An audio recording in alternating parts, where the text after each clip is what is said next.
Everyone, আসসালামু আলাইকুম। সবার কি অবস্থা, কেমন আছেন? আই হোপ সবাই অনেক বেশি ভালো আছেন। আলহামদুলিল্লাহ, আল্লাহর অশেষ রহমতে আমরাও কিন্তু অনেক ভালো আছি। এই তো নতুন আরেকটা দিনে নতুন আরেকটা ভিডিও নিয়ে চলে আসলাম। যেহেতু বৃষ্টির দিন, তো বৃষ্টি দিয়ে ভিডিওটা শুরু করলাম। আর দেখা যায় যে বেশিরভাগই বৃষ্টি দেখতে আমার কাছে ভালো লাগে, হয়তো বা অনেকের কাছেই অনেকটা বিরক্তির কারণ হয়ে গেছে, কারণ বৃষ্টিতে অনেকের অনেক ক্ষতি হচ্ছে। তো যাই হোক, বৃষ্টি আমার দেখতে ভালো লাগে। আবার অনেক গ্রামে, বেশিরভাগ হচ্ছে গ্রামে বৃষ্টিতে ক্ষতি হয় বেশি। যাদের ফসল বা অনেকের অনেকভাবে আর কি ক্ষতি হয়। তো যাই হোক, আল্লাহ তাআলা যা করেন ভালোর জন্যই করেন। সে হয়তো বা ভালোর জন্যই আর কি, যেহেতু বৃষ্টির সিজন, আমাদের বাংলাদেশটা আর কি ৬ ঋতুর দেশ। ওই কারণে দেখা যায় যে কখনো শীত, কখনো গরম, কখনো বৃষ্টি, সব মিলিয়ে ঝিলিয়ে আর কি আমাদের এই বাংলাদেশটা। তো ৬ ঋতুর দেশ খুবই ভালো লাগে, কিন্তু আর কি বেশি এই বছর, কয়েকটা বছর ধরে দেখতেছি ৬ ঋতুর দেশ থেকে মনে হয় যেমন ২-৩ ঋতুর দেশ হয়ে গেছে। মানে আমি এইটাই বুঝাইতে চাইতেছি যে বৃষ্টি আর ২-১ মাস শীত, আর বেশিরভাগই হচ্ছে গরম। মানে গরমের এই যে মানে ১২ মাসের মধ্যে আমার মনে হয় প্রায় ৮ মাসই হচ্ছে গরম। আর মানে ২-৩ মাসে আর কি দেখা যায় যে বৃষ্টি হয়, আর ২-৩ মাসে হচ্ছে দেখা যায় যে শীত হয়। তো যাই হোক, যেহেতু বৃষ্টি, আমরা কিন্তু বৃষ্টিতে খিচুড়ি, বিরিয়ানি বা ঝাল ঝাল টাইপের মচমচে টাইপের কিছু খেতে পছন্দ করি। তো আজকে হচ্ছে আমি খিচুড়িটা আর কি রান্না করে নেব হাতে মাখিয়ে। আজকে আমার মনটা তেমন বেশি আর কি ভালো না, ভয়েস দিতে ইচ্ছে করতেছিল না, যেহেতু আমি একটা ভিডিও আপলোড করব, ওই কারণে হচ্ছে আর কি ভয়েসটা দিতেছিলাম।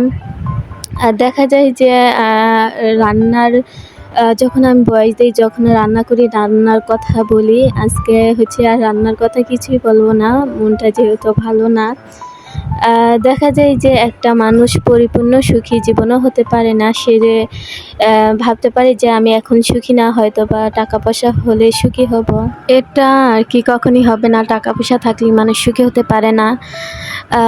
দেখা যায় যে আমরা এমন একটা পরিস্থিতিতে চলে যাই, যখন এত পরিমাণে সুখী হয়ে যাই, তখন দেখবেন যে আল্লাহর নামটাই আমরা আর কি ভুলে যাই সুখীতে বা আনন্দেতে। যখন বেশি সুখী থাকি, তখন দেখা যায় যে আল্লাহর নামটাই বলতে ভুলে যাই। তখনই হচ্ছে আল্লাহ তাআলা হচ্ছে একটা বিপদ বা একটা কষ্ট দিয়ে হচ্ছে তখনই দেখা যায় যে সবার সর্বপ্রথম আল্লাহর নামটাই মুখে আসে, যে আল্লাহ তুমি কেন বিপদ দিলা। যখন আমরা খুশিতে থাকি, তখন দেখা যায় যে এগুলো মাথায় আসে না, যে আদৌ এত খুশি, আল্লাহর নামটা কিন্তু তখন আসে না। তো যাই হোক, কথা বলার একটাই কারণ, পরিপূর্ণ সুখী কেউ জীবনে কখনো হতে পারে না। মানে প্রতিটা মানুষেরই কোনো না কোনো দিক দিয়ে দেখবেন ত্রুটি রয়েছে, মানে ত্রুটি রয়েছে। মানে পরিপূর্ণ সুখী এই পৃথিবীতে কেউই নেই আমার মনে হয়, কারণ এটা হতে পারে না, কারণ কোনো না কোনো দিক দিয়ে আর কি অসুবিধা থাকি বা সমস্যা থাকি। তো যাই হোক, আমি কিন্তু হাতে মাখিয়ে আর কি খিচুড়িটা আর কি রান্না করে নেব। এ কারণে সব মশলা দিয়ে তারপরে ভালো করে মাখিয়ে নিতেছিলাম।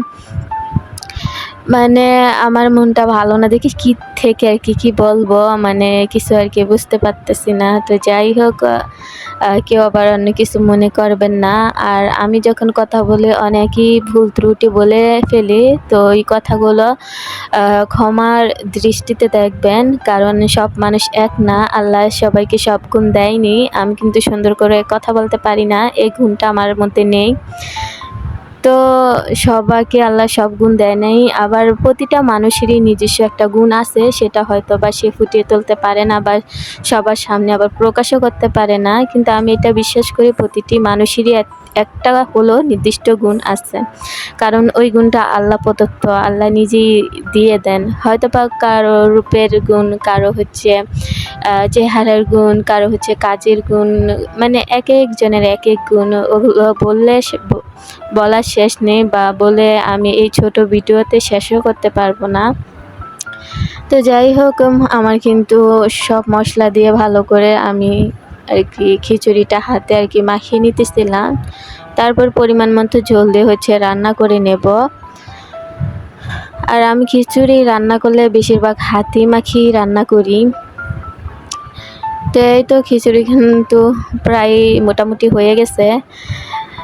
আমার এই এতক্ষণ যে এতগুলো কথা বললাম, এই কথাগুলো বলার একটাই কারণ, যখন দেখা যায় যে আমি সুস্থ থাকি তখন আমার মেয়েটা অসুস্থ থাকে, আবার দেখা যায় যে দুইজনে সুস্থ থাকলে অন্য কোনো একটা সমস্যা বা এই মানে পরিপূর্ণ, এই কারণে বললাম যে পরিপূর্ণ সুখী কেউ কখনই হতে পারে না। তো যাই হোক, ধৈর্য ধরে যারা ভিডিওর এ পর্যন্ত চলে আসছেন তাদেরকে জানাই অসংখ্য অসংখ্য ধন্যবাদ। তো আজকের মতো ভিডিওটা এই পর্যন্তই। নতুন কোনো ভিডিওতে দেখা হবে। আল্লাহ হাফিজ।